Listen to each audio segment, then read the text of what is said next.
Are you an uninspired artist? Yeah. Have you been making stinky art?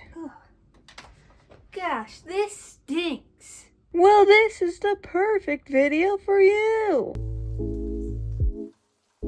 You might be wondering how I get inspired to do art all the time, not only for finished work, but also for sketchbook pages, which I post all the time. Today I will be going through some of the ways that I find inspiration and how that translates into my work and my sketches. When I feel like I am not inspired, I like to watch art videos. Currently, my favorite artist on YouTube is EmmaArtly, and I'll put her videos in the description. Normally, on YouTube, I like to watch a lot of podcasts, a lot of gaming stuff, kind of lifestyle vlogs, things like that. But when I feel like I'm not very inspired, I move to art videos so that I can watch things that I want to do. Watching what other people are inspired by and what other people are doing makes me want to draw more.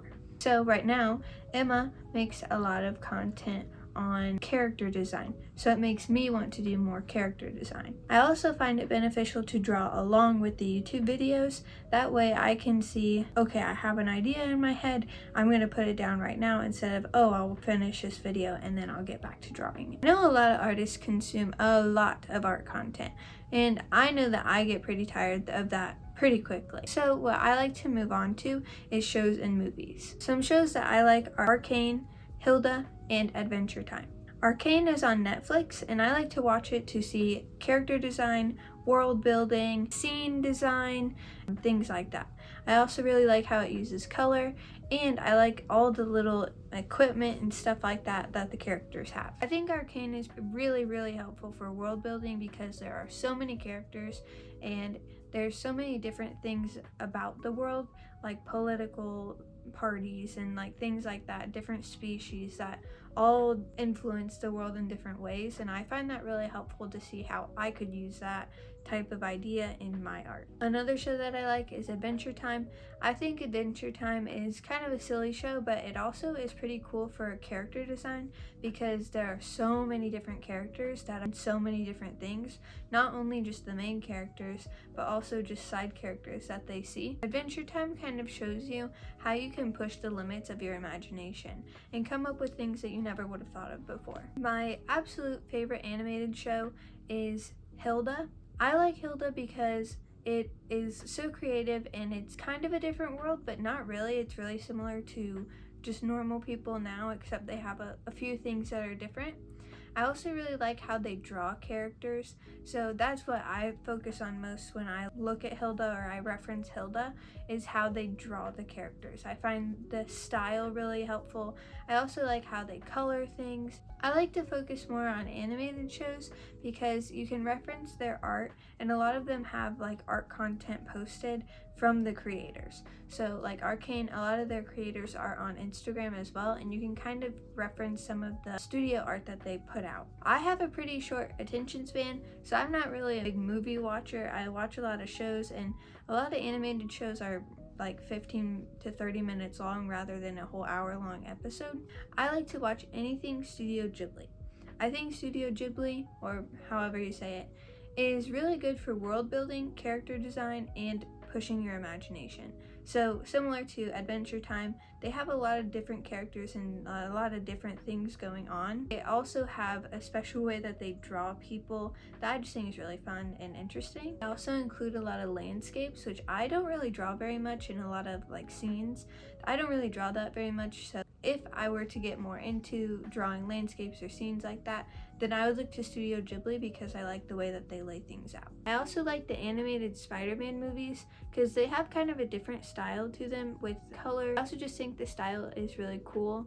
I like how they set up their scenes. I like all the things that they put in their scenes to make them feel more realistic. The most recent movie that I saw that I like to reference for art is the newest Teenage Mutant Ninja Turtles movie, obviously the animated one. I really like the way that they did this and the style that they chose.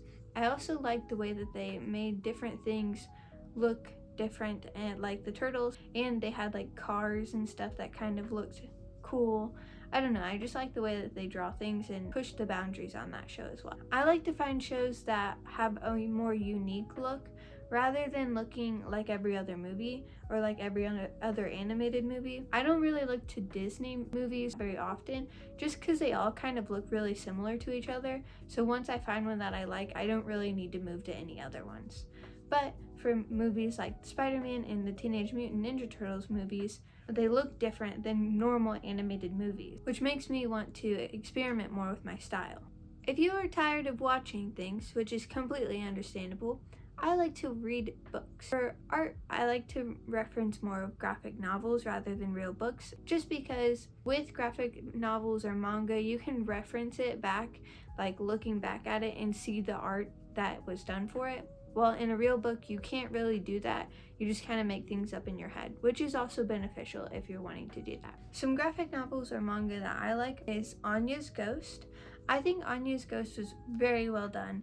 I really like how the characters are done, and it uses only one color the whole time, or this like grayscale, but it's kind of purpley, which I think at first I was a little bored of, but then I really realized how they were using it, and it was a really cool idea. Also, the story is really good. I highly recommend it. It's probably my favorite graphic novel that I've ever read. Another graphic novel that I will recommend is actually a series that is continuing. The Adventure Zone. It is based loosely off of a D&D game, which I think is pretty cool, but I really like this because they have a lot of different creatures or characters in the book, and they use full color, which not a lot of graphic novels do, but they use full color for all of their novels. Also, in some of the books at the back, it'll show you how the artist made the art for the book. So how they thought of different things and why they thought of different things and things like that. I just find that kind of interesting. The next one is a manga, and it is Tokyo Ghoul.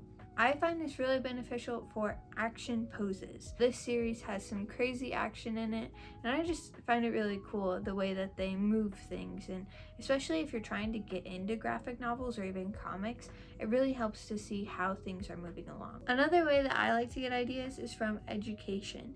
So this could be anything from watching a video essay or something you're learning about in school, but I like to think of big, broad ideas, and that way I can manage it down to something that I can make a painting about. Some topics that I learned about that now inspire me to make art is consumerism and human significance. So I can try and make different art that has that backbones of the meaning of consumerism, or playing on how significant are human beings to the planet. This is probably the source I use the least, just because it's not as easy to come by, and it's just not as entertaining. For video essays, I really recommend Brittany Broski's videos on art history. I find them really interesting, and I find that the way that she talks about art is really easy to understand. An idea that goes along with education is just paying attention to your surroundings. So if you are really interested in something that's going on right now, I highly recommend making art about that.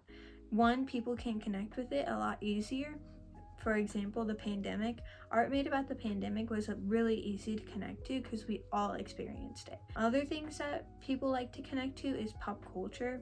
Not saying that you have to make art for other people, but it just helps other people see your art and connect with it, and maybe even buy your artwork. Not every topic behind an art project has to be super serious. You can make it on pop culture references, different things going on in your favorite TV show or something like that. So try not to focus on so much on, oh, this has to be a super highbrow idea. No, it doesn't. You can just make art on whatever you want, as long as it's inspiring you to do so. So you have a great idea, but you don't know quite what you want it to look like. You might have an idea referencing one of the books or shows that you were watching, but you don't know exactly what you want it to look like. Of course, you can do thumbnails and try and figure it out that way, but a way that I like to figure out how I want my art to look is I like to go on Pinterest. I love Pinterest. I know a lot of artists like Pinterest, but I love it. I would say Pinterest is where I get most of my inspiration.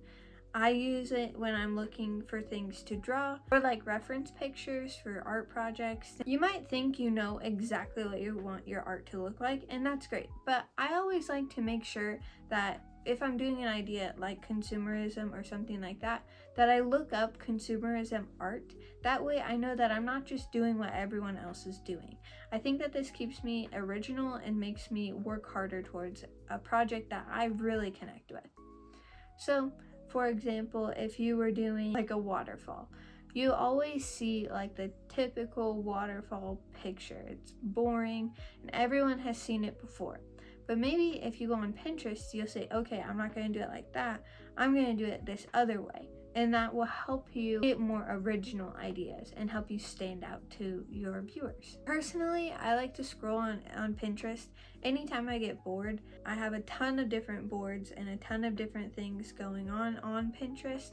And I find that if I already have those there, then when I come up with an idea, I can just look at and go see what kind of styles I'm drawn to for an idea like that. I have boards on painting ideas, poster ideas, brochures and magazine idea, layout design stuff, character design, even bracelets. I used to make a bunch of bracelets. I still have all of the boards for that. So anytime I want to go, say I want to do character design, I have a board directly for character design that I can base my designs off of. One thing that I have been struggling with lately is converting my style to digital. I find that I have a completely different style digitally than I have in my sketchbook or even traditionally. So I kind of want to figure out how I make my traditional art look like my digital and my digital look like my traditional. A way I did that was I looked up poster design on Pinterest and then I just saved everything that I liked the look of. That way I can see what I'm drawn to naturally, rather than saying, oh, I want my art to look like this, boom, I'm gonna try and do it. It never works like that, and then you just get confused on what you really like. I figured out that I like a lot of bold lines, but I was unaware how to incorporate that into my art while making it look smooth and making it look well done. So what I did was I saved all those and then I looked specifically at how they change their line width at certain places. I find that this really helps me when I'm actually creating the idea that I came up with. You can get inspiration from a lot of places. I just named a few that I usually gather ideas from and put into my art. If you have any other ideas that inspire you, please feel free to put them in the comments for others to look at. I hope you enjoyed the video. I hope you feel inspired and you're ready to go out and make a bunch of art. If you liked this video, please like and subscribe and look at all my other videos that I do.